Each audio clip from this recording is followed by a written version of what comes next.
G'day guys, Josh here. You guys having a great day so far? So I'm just giving you a bit of an update from the campfire stream that they did earlier today on YouTube. There's a lot of in-jokes and a lot of back and forth and I'm going to say more of a homely and unprepared feel, I'm going to say, from Blizzard. But there are some little gold tidbits that you need to know for Diablo 4. Now, I try to avoid clickbaiting videos and make videos last for a long time because these are just small updates, essentially, pretty much. Like small and sharp and to the point. So now let's get to the first one, gems becoming currency. It is likely that those gems in your bag space or stash space at this stage are going to become basically currencies where you can make them better ones, etc. as well. They're working on that.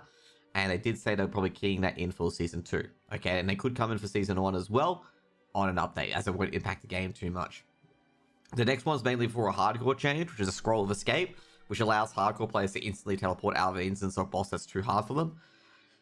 What they're trying to do with this sort of change, they're trying to get hardcore players to take more of a risk in their leveling guide, because at the moment a lot of the hardcore players are taking no risk whatsoever, such as, for example, you know, a lot of softcore players are taking big risks. Let's just say for the capstone dungeon to tier 4, where basically people going in there at 56 and 60 and killing Elias, and then going to the next area toward tier 4 for the drastically increased experience.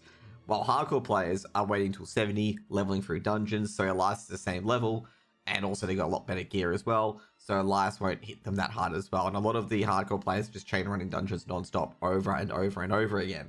Hence, you know, the 290 players that are in there now are basically dungeon runners effectively as well. And it was apps like that one of the players who did get hardcore, the statue, also complained about it as well. I'm just like, mate, you did the same thing, so stop. Now, with the Scroll of Escape as well, another little nifty tool as well is that if you DC, the Scroll of Escape will be automatically used and you'll be ported to a safe instance if it's in hardcore. Scroll of Escapes are limited and only in hardcore, and they're a currency as well. Okay, so you can only have a limited amount, and like if the boss is too hard for you, you can use the Scroll of Escape to get out.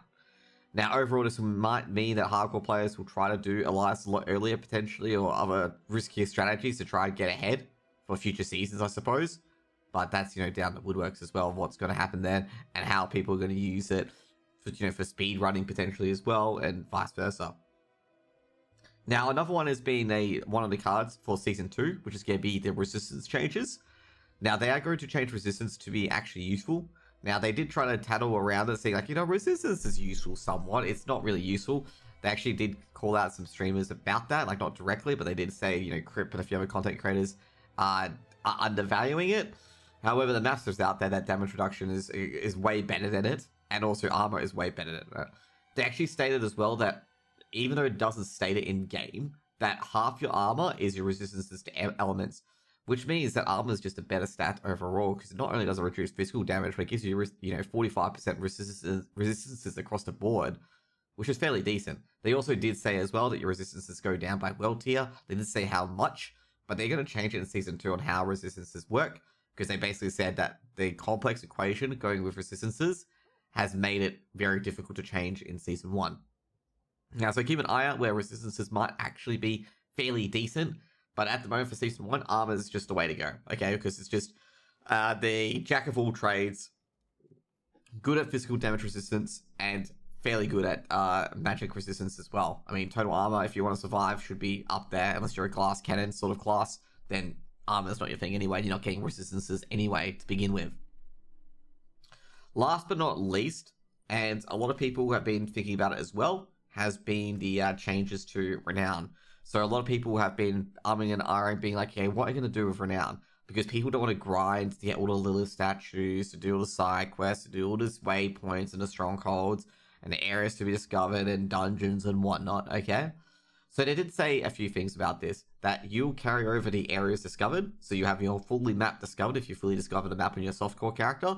So it only applies to softcore characters, by the way. It does not apply to hardcore characters. They said it has to be in the Eternal Realm in the first place. So if you've done a hardcore character, then you're going to have to seek further clarification if it's going to apply to you or not. If not, you go on your softcore character, basically, and just get that all done. Secondly, all the Shrines of Lilith are going to stay. So basically, the Shrines and the areas discovered are going to stay. And based on Fractured Peaks, you're going to have about 280... 380, you're probably going to have about 600 now, which means you'll just probably get these two early on. And further down the track, you're going to do extras to get all the rest. Now, the sucky part is that Strongholds, Waypoints, and side dungeons and side quests are not going to carry over. They did imply this, as well as side quests. It's like a mini campaign. And they also did say as well, you may not need to do the campaign in the season. However, this is going to be done anyway, because a campaign is one of the best speed running techniques you can do, because it gives a lot of EXP and also gives you a lot of mounts and stuff like that as well, which is necessary to speed run. So I still think the campaigns can be used, even though you don't have to do it. Overall, with these changes, I feel with the Renown thing, there are two things that take forever. Is definitely the side quests and the side dungeons. I'd say overall, people will complain about the side quests, and they're valid to do so, because side quests are both 20 Renown each. But the side dungeons, I'm going to say, you're probably going to do that as you level up, or do that as you do Nightmare Dungeons as well. And same with the Strongholds and the Waypoints as well. You're going to discover them as you go around doing the campaign. But I do agree that, the Renown grinding is a bit of a bore. It takes forever to do sometimes as well. And, it takes about 24 to 48 hours sometimes as well, especially the little statues and some of the side dungeons, to just getting them done to get your extra Paragon points, skill points, and a bowls, which is very, very frustrating. I do agree with this as well. I was hoping, for a bit better result where you get the Strongholds automatically done as well, but no waypoint, and you get the side dungeons you've done already, so it just carries over from season to season. But I guess that's not the case. It may change for season 2. I hope it does, because people, grinding Renown is not really fun, okay, to get, extra things here and that. Anyways, guys, that's pretty much all the updates from that video, the gameplay updates. There's a lot of other bug fixes and video cards and stuff like that as well. They also did explain some of the rubber banding, which they said is more network switching than anything wrong with the actual person's computer. But that's pretty much it. If you want to watch all the video as well, you can watch the stream. I think I'll put it in the link below. Probably fast forward to about 45 minutes, because that's when they actually get on. But yeah, I hope you guys have a good one, and hope you guys have a great day. Like, comment, subscribe if you enjoyed the video.